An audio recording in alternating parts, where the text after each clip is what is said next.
Bom, nós tivemos o fato do dia ainda é a questão do Bolsonaro e essa loucura aí que tomou conta, ele dizer que entrou em transe aí. Eu até publiquei, eu me permiti fazer um pouquinho de psicologia. O Bolsonaro foi um sujeito que sempre atuou nas sombras. Cometeu os piores crimes que alguém já pode ter cometido nas sombras. Nas sombras. Ele fez parte dos porões da ditadura. Ele foi ligado às milícias do Rio das Pedras. Ele foi ligado ao escritório do crime. Vários aliados dele, quando romperam com ele, morreram em situação estranha. Então, é um sujeito que... O próprio caso da vereadora, que eu já publiquei várias vezes, da morte da vereadora, mostra ligações diretas com ele. E sempre nas sombras e sempre com blindagem. E agora ele tem um companheiro que não larga do pé dele, aí, que é tornozeleira. Eu acho que foi por aí que deve ter dado um curto-circuito mental nele. Mas vamos conversar aí com um dos mais robustos analistas aí desses tempos bicudos aí, que é o nosso amigo João César Castro Rocha. Aí. João César, não falta assunto para você, hein, bichão? Opa! Boa noite, Nassif. Muito bom estar aqui com você. Então, como é que você vê essa... É o fim definitivo aí das apostas do Bolsonaro, agora a família querendo pegar um naco, os governadores querendo disputar outro, uma falta de clareza. Como é que você está vendo esse imbróglio político aí, especialmente na reacomodação da direita e da ultradireita? Vamos lá, Nassif. Nassif, você deve lembrar que há alguns meses, conversando aqui com você, eu sugeria, como um cenário possível, um desaparecimento precoce do bolsonarismo. Porque nós nos preparávamos para imaginar um bolsonarismo sem Bolsonaro como sendo um movimento ainda mais forte, porque não seria refém da figura errática do Bolsonaro. Mas com as atitudes do Eduardo Bolsonaro, do Flávio Bolsonaro, do Ramagem, essas fugas absolutamente patéticas, covardes, sem nenhum brio, as tentativas patéticas do Eduardo Bolsonaro e do Paulo Figueiredo Filho de tentarem mostrar uma importância que não possuem, uma influência que nunca tiveram, o Flávio Bolsonaro sugerindo que se poderia jogar no Brasil uma bomba atômica, pedindo para o secretário, agora eles chamam não mais secretário de defesa, mas secretário de guerra, o Pete Hegseth, que era um Paulo Figueiredo Filho da Fox News, você sabe, não é, Nassif? O atual secretário de guerra, como eles chamam agora, ele era um âncora da Fox News, ele era um Paulo Figueiredo Filho, não era nada mais do que isso, uma figura patética. O bolsonarismo perdeu a sua chave mais importante, que era o patriotismo, a camisa verde e amarela, o amor à pátria. Isso eu sugeria lá uns 3 meses atrás, que levariam a um definhamento precoce do bolsonarismo, que eu creio que se confirmou, porque na vigília ontem foi uma coisa ridícula, diante da Polícia Federal não houve nenhuma manifestação importante, os caminhoneiros não pararam como eles ameaçavam, o Brasil segue adiante. E nós estamos vendo alguns vídeos que são de uma desmoralização completa, Nassif, porque veja, o Bolsonaro tem 70 anos. Quando o presidente Lula foi preso, ele tinha 72 anos. Foi para a Polícia Federal. Quando ofereceram ao presidente Lula voltar para casa com uma tornozeleira, o presidente Lula disse: eu não troco a minha liberdade pela minha dignidade. Eu ficarei até o dia que eu provar que sou inocente. É uma altivez. Você imagina, Nassif, se o presidente Lula tivesse voltado para casa mais cedo com uma tornozeleira, eu não acho que ele seria presidente hoje, porque essa é uma imagem muito forte. Hoje circularam vídeos, Nassif, o Bolsonaro respondendo a um agente da Polícia Federal com a voz hesitante, chorosa, dizendo que sim, ele tentou, não exatamente, segundo ele, não exatamente arrancar a tornozeleira, ele dizia, veja como a pulseira está intacta, que é uma coisa patética, ele dizia, mas eu tentei por curiosidade ver o que havia dentro, é uma coisa absolutamente insana. Então, eu diria que a figura do Bolsonaro e o bolsonarismo tendem a essa extinção precoce, mas, Nassif, eu só vejo um cenário, e eu vou tentar agora dizê-lo, vou escolher as palavras com muito cuidado. Eu só vejo um cenário, Nassif, no qual o bolsonarismo recuperaria força, voltaria a mobilizar as massas e tornaria a eleição de 2026 absolutamente imprevisível, mas pouco provável uma vitória do campo progressista. Pensando na história do Brasil, pensando em William Shakespeare, a única possibilidade que isso aconteça é a vitimização do Bolsonaro. É só, não sobrou mais nada, além da vitimização. Mas essa vitimização, ela tende... porque há tantos buracos nessa história que não há narrativa que fique em pé. Por exemplo, nós assistimos ao vídeo da Michelle Bolsonaro, não é isso, Nassif? Onde é que estava da Michelle Bolsonaro? Da O Michelle. vídeo dela. Nassif, onde estava a senhora Bolsonaro às 6 horas da manhã? Na casa não estava, Nassif. Porque ela disse, recebi o telefonema às 6 horas da manhã e fiquei muito preocupada. Michelle Bolsonaro, a senhora deveria estar em casa com seu marido. Onde é que estava a Michelle Bolsonaro às 6 horas da manhã?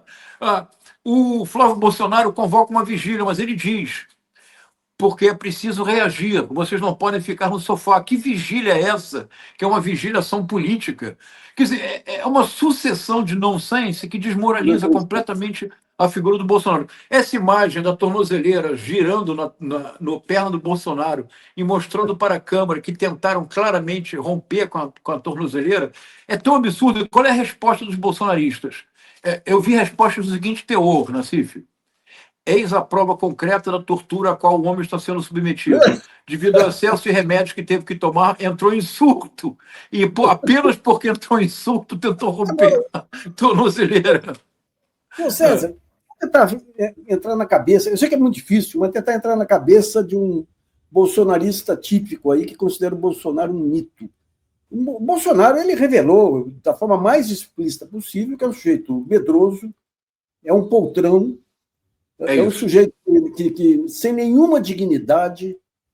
Como que isso aí entra na cabeça de um bolsonarista?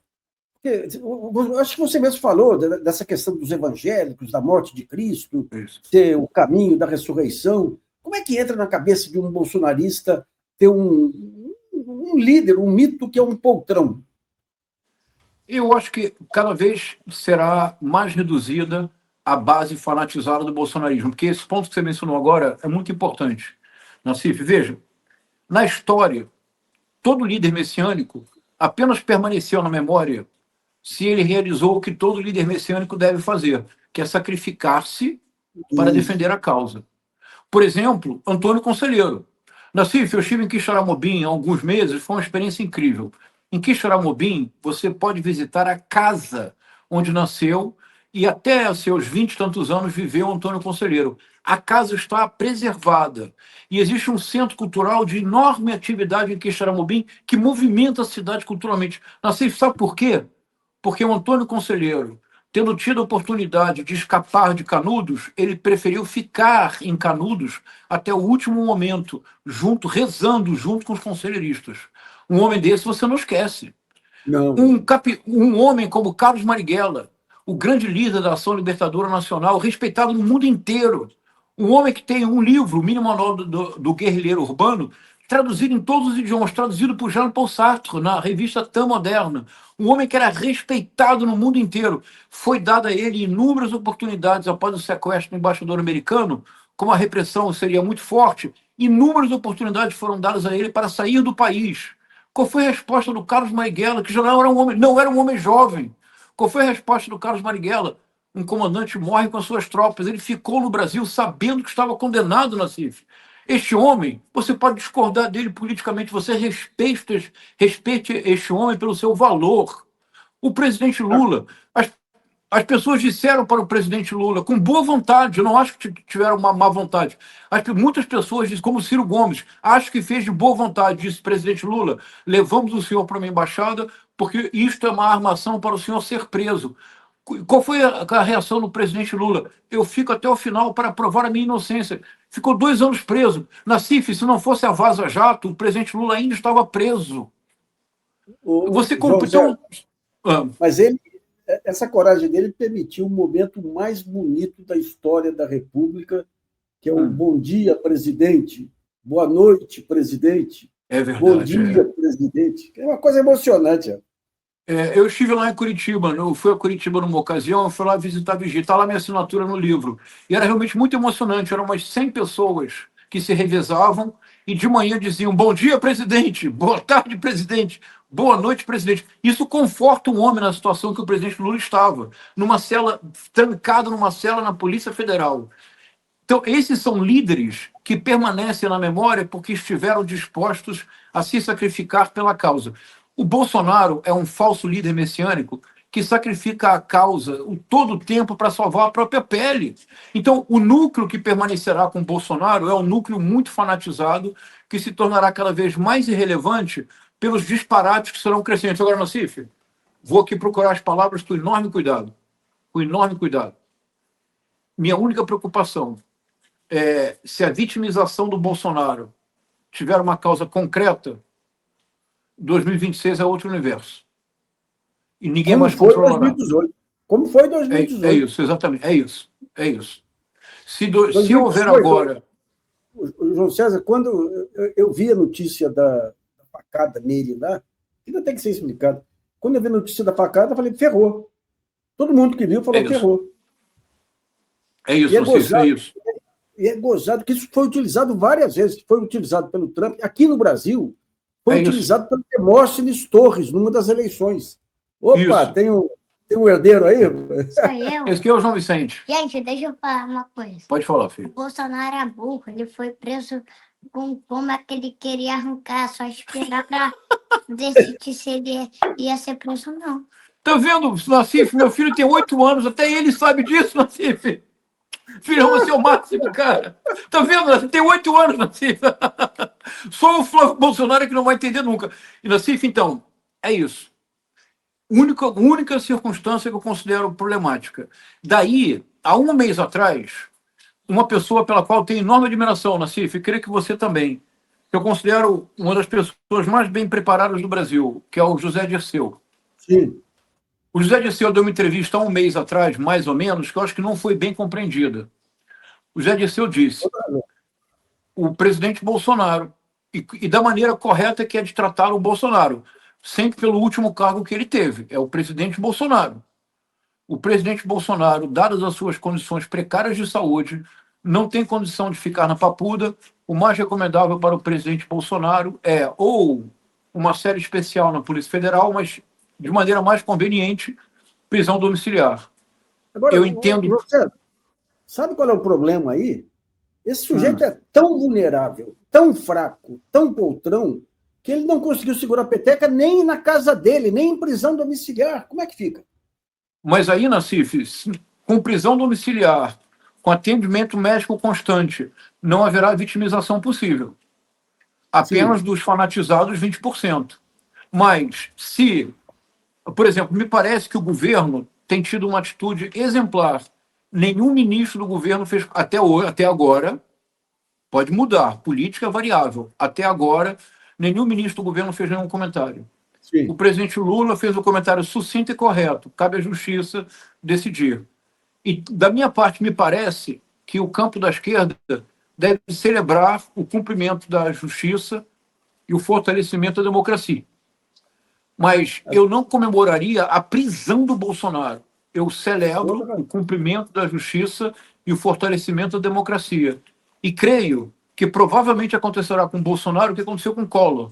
Ele terá uma brevíssima, se tiver, passagem pela papuda, que será convertida em prisão domiciliar. Me parece que esse é o caminho mais provável e me parece é o cenário mais favorável para que não se produza o que poderia produzir, ao que não se produza algo cujos efeitos ninguém controla, Nassif.